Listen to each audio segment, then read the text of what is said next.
Hello, a very good morning to all of you. Welcome to my channel NG Medicals. In this video, we are going to see the pathology of renal carcinoma. तो आज हम देखेंगे कि renal carcinoma कैसे हो रहा है हमारी किडनीज के अंदर। तो जैसा कि हम सब देख सकते हैं ये हमारे किडनीज हैं, ठीक है, बोथ किडनीज।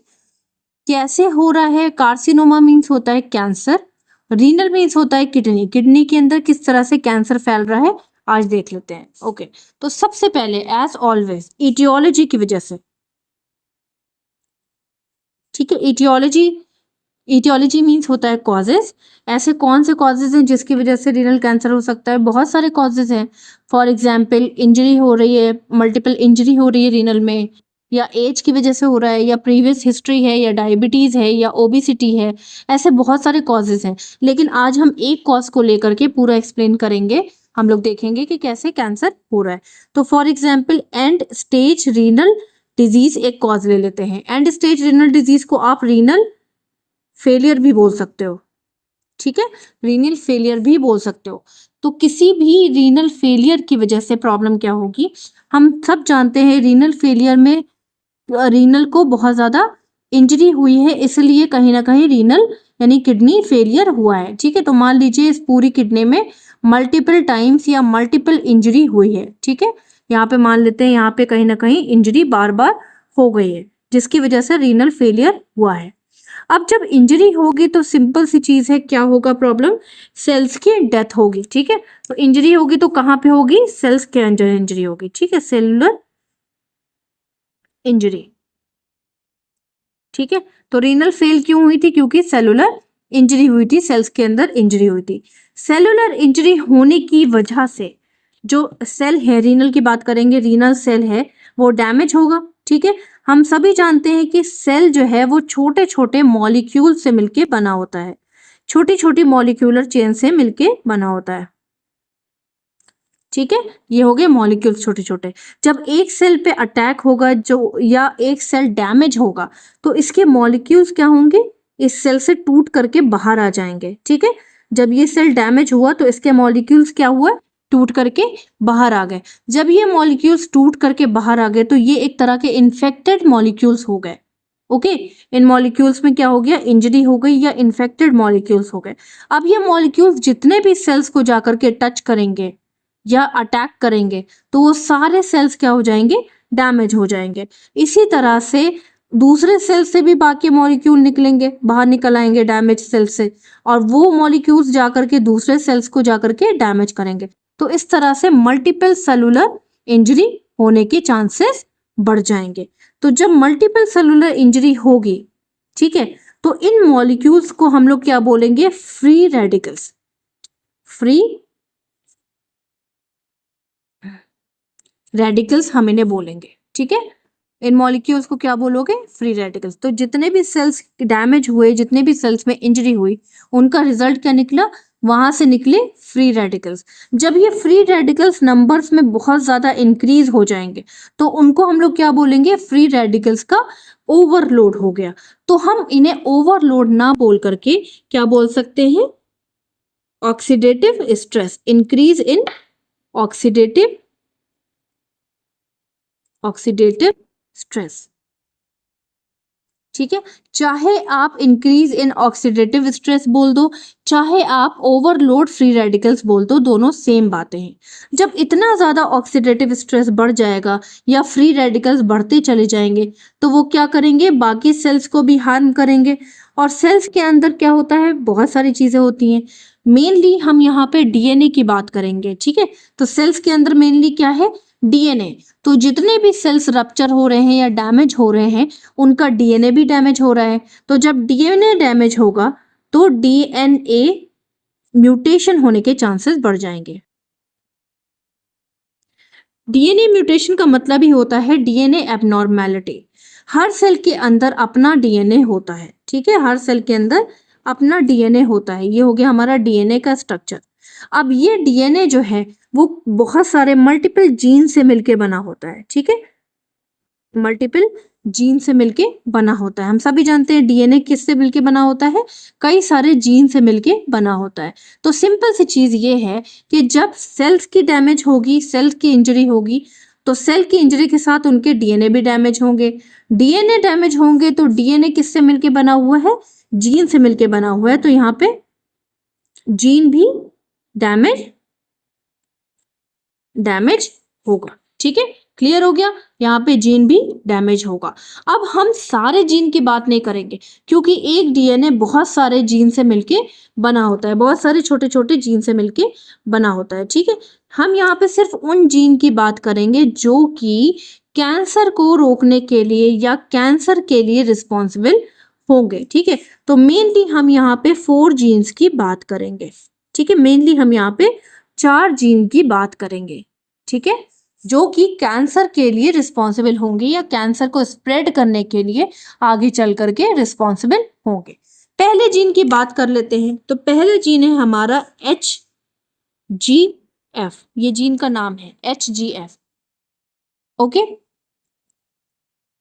KGF मूवी देखी है, KGF मूवी की जगह आप लिखोगे HGF। दूसरे जीन का नाम है HIP2। तो हमारे पास कितने हिप्स होते हैं, 2 हिप्स होते हैं, तो उससे याद रखो HIP2 यानी 2 हिप्स हैं। ठीक है, इसके अलावा तीसरे जीन की बात करेंगे तो तीसरा जीन है HIF1 अल्फा। ठीक है, तीसरा जीन की बात करेंगे, तीसरा जीन कौन है, HIF1 अल्फा।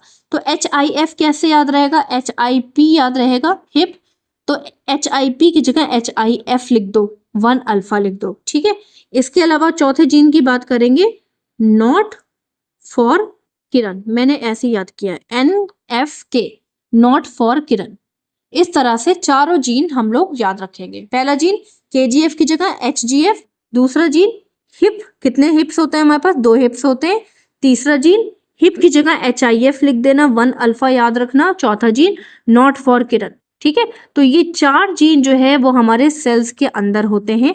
और भी जीन होते हैं लेकिन ये 4 जीन हमारे कैंसर कॉज करने के लिए रिस्पॉन्सिबल होंगे। ओके, तो सबसे पहले HGF की बात करोगे, मेनली इसका फंक्शन क्या होगा ये देख लेते हैं। ठीक है, तो मेन इसका फंक्शन क्या है, सेल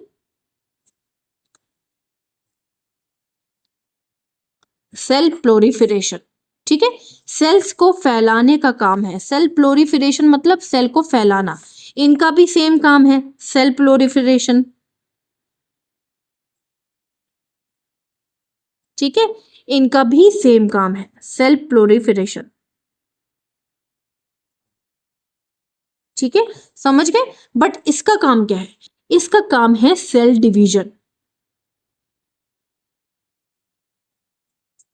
ठीक है, सेल डिवीजन, आई थिंक आपको समझ में आ रहा होगा।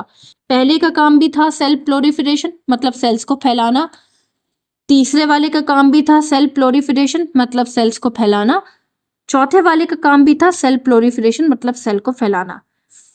इसका काम क्या है, सेल डिवीजन मतलब सेल्स को डिवाइड करना, है ना, सेल्स को एक सेल से दूसरा सेल बनाना, दूसरे सेल से तीसरा सेल बनाना, तीसरे सेल से चौथा सेल बनाना, इसका ये काम था। इसके अलावा ये तो हो गए कॉमन काम।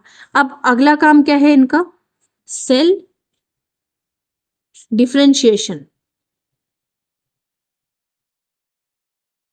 Cell differentiation, okay, cell differentiation. ठीक है, सेल डिफरेंशिएशन का मतलब क्या है, सेल को फैला तो रहा है लेकिन डिफरेंट डिफरेंट जगह पे फैला रहा है। एग्जाम्पल ले लेते हैं, ये किडनी है।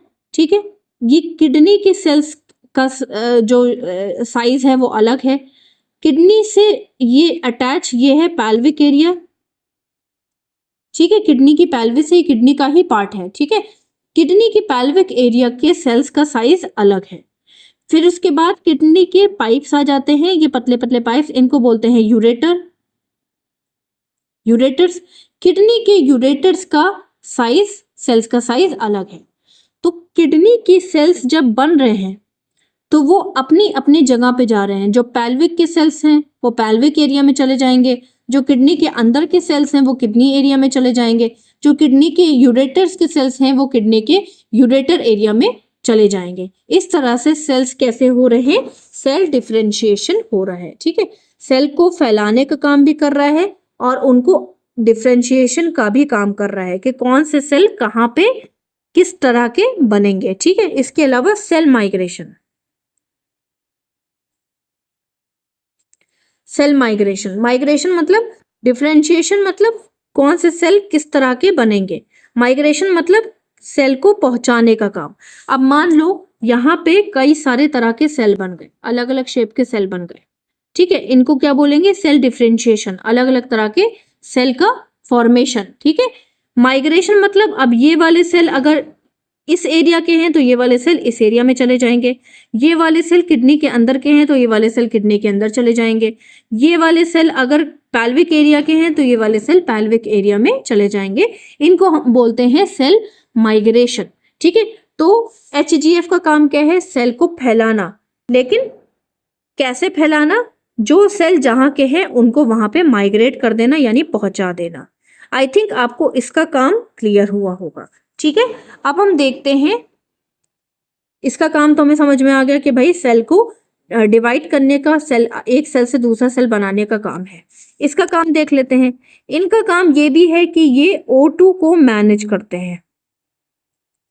अगर ऑक्सीजन की कमी भी है तो कम ऑक्सीजन में भी ये सेल्स को बनाने का काम कर लेंगे और सेल को फैलाने का काम कर लेंगे। ठीक है, तो ये O2 को मैनेज भी करते हैं। ठीक है, इसके अलावा इनका काम क्या है, ये इन्फ्लेमेशन को डिक्रीज करते हैं, डिक्रीज इन्फ्लेमेशन। अब मान लो इन सेल्स में डैमेज हो गया है तो इन डैमेज की रिकवरी कौन करेगा, NFK जीन करेगा। ठीक है, NFK जीन क्या करेगा, जितने भी सेल खराब हो गए हैं, जितने भी सेल इन्फ्लेमेशन हो गए हैं, जितने भी सेल्स में इन्फेक्शन हो गया है, उनको उनके इन्फ्लेमेशन इन्फेक्शन को डिक्रीज करने का काम ये करता है। ठीक है, इसके अलावा सेल के सर्वाइवल का भी काम करता है,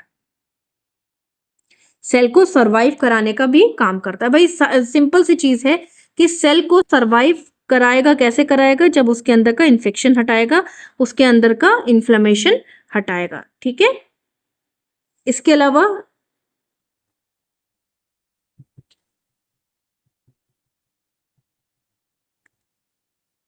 इस सेल के रीप्रोग्रामिंग का भी काम करते हैं, सेल को दोबारा से कैसे काम करना है उसको भी सेटअप बनाते हैं। आई थिंक आपको इन सब के फंक्शन क्लियर हो गए होंगे। मोस्ट कॉमन फंक्शन क्या है, सेल प्लोरिफरेशन, जो कि ये वाला जीन, ये वाला जीन और ये वाला जीन कर रहा है। इसका मेन काम क्या है, सेल को डिवाइड करने का काम कर रहा है। इसके अलावा इनके अदर भी काम है। आई थिंक आपको सबके काम क्लियर हो गए होंगे। अब मैं इनके फंक्शन क्यों बता रही हूँ ये मैं आपको बताती हूँ। जब ये सारे जीन डैमेज होंगे तो इन सबका फंक्शन भी क्या होगा, डिक्रीज हो जाएगा, ये एबनॉर्मल हो जाएगा, एबनॉर्मल फंक्शन हो जाएगा। ठीक है, इन सब का फंक्शन कैसा हो जाएगा, एबनॉर्मल फंक्शन हो जाएगा। भाई नॉर्मल फंक्शन किस में कन्वर्ट हो जाएगा, एबनॉर्मल फंक्शन में कन्वर्ट हो जाएगा, क्योंकि यहाँ पे जीन डैमेज हो रहे थे। ठीक है, जैसे ही इनका फंक्शन एबनॉर्मल होगा तो किस किस टाइप के एबनॉर्मल फंक्शन ये करेंगे, एबनॉर्मल सेल प्लोरिफरेशन। भाई क्योंकि सब लोग प्लोरिफरेशन का काम कर रहे थे, पहले ये नॉर्मल प्लोरिफरेशन कर रहे थे, सेल्स को फैलाने का काम कर रहे थे, लेकिन अब क्या करेंगे, ये एबनॉर्मल सेल प्लोरिफरेशन करेंगे। इसके अलावा एबनॉर्मल सेल डिवीजन। ठीक है, एबनॉर्मल सेल डिवीजन का काम करेंगे। एक दिन में 24 घंटे में एक सेल डिवाइड होता है। देखो एक सेल से दूसरा सेल बनता तो है, लेकिन इसको दूसरा सेल बनाने के लिए पूरे 24 घंटे लग जाते हैं। ठीक है, नॉर्मली ऐसे फंक्शन होता है, लेकिन कैंसर सेल्स क्या होते हैं कि 1 घंटे में वो 50 सेल बना लेंगे। ठीक है, 1 घंटे में हो सकता है वो 25 सेल बना ले। एबनॉर्मल सेलुलर ग्रोथ होती है कैंसर सेल्स के अंदर। ठीक है, समझ में आ रहा है। तो यहाँ पे जो एबनॉर्मल फंक्शन होगा उसमें प्रॉब्लम क्या होगी कि एक सेल जो 24 घंटे में दूसरा सेल बना रहा था वो 24 घंटे में 24 सेल बना देगा, तो इस तरह से एबनॉर्मल फंक्शन हो जाएगा। इसके अलावा देखो O2 मैनेज हो रहा था, पर यहाँ पे O2 मैनेज नहीं हो पा रहा, डिक्रीज O2। ठीक है, ऑक्सीजन यहाँ पे डिक्रीज हो रहा है। कमाल की बात क्या है, कमाल की बात यह है कि जो हमारे कैंसर सेल होते हैं वो कम ऑक्सीजन में भी बन जाते हैं। ठीक है, क्योंकि वो कैसे होते हैं, इमेच्योर होते हैं। वो सारे इमेच्योर सेल्स होते हैं, तो उनको ज़्यादा ऑक्सीजन की नीड नहीं होती है, वो कम ऑक्सीजन में भी अपने आप को क्या कर लेते हैं, मल्टीप्लाई कर लेते हैं। इसके अलावा सेल का जो इन्फ्लेमेशन चल रहा था, जो किडनी फेलियर हो रहा था या किडनी डैमेज हो रही थी, वो इन्फ्लेमेशन कैसा हो जाएगा, एबनॉर्मल इन्फ्लेमेशन। इसका मतलब जो इन्फ्लेमेशन चल रहा था वो ठीक ही नहीं होगा, ठीक है। किडनी कंटिन्यूअस डैमेज होती रहेगी, कंटिन्यूअस दूसरे जीन डैमेज होते रहेंगे और कंटिन्यूअस सारे फंक्शन डिस्टर्ब होते रहेंगे, और सारे फंक्शन डिस्टर्ब होने की वजह से ये वाले फंक्शन भी डिस्टर्ब होंगे और continuous abnormal growth of the cells हो जाएगी। रिजल्ट क्या निकलेगा, कैंसर सेल्स फॉर्म। भाई सिंपल सी चीज है, कैंसर सेल्स क्यों नहीं बनेंगे, यहाँ पे एबनॉर्मल सेल्स का फॉर्मेशन हो रहा है, ठीक है, एबनॉर्मल सेल्स का फॉर्मेशन हो रहा है, कम ऑक्सीजन है फिर भी सेल्स का फॉर्मेशन हुए जा रहा है, सेल्स का प्लोरिफरेशन यानी सेल्स, एबनॉर्मल सेल्स फैलते चले जा रहे हैं, सेल का डिवीजन कंटिन्यूस बढ़ता चला जा रहा है और कैंसर सेल्स बनते चले जा रहे हैं। आई थिंक आपको क्लियर हुआ होगा, बहुत ईजी वे में मैंने आपको ये एक्सप्लेन किया है। चलिए नॉर्मल नोट्स देख लेते हैं, यहाँ पे नोट्स देख लीजिए, आप स्क्रीनशॉट ले लीजिए, स्क्रीनशॉट ले लीजिएगा। रीनल कार्सिनोमा का लीजिएगा केवल, इसके अलावा यहाँ पे नोट्स का स्क्रीनशॉट ले लीजिए, यहाँ पे देखिए,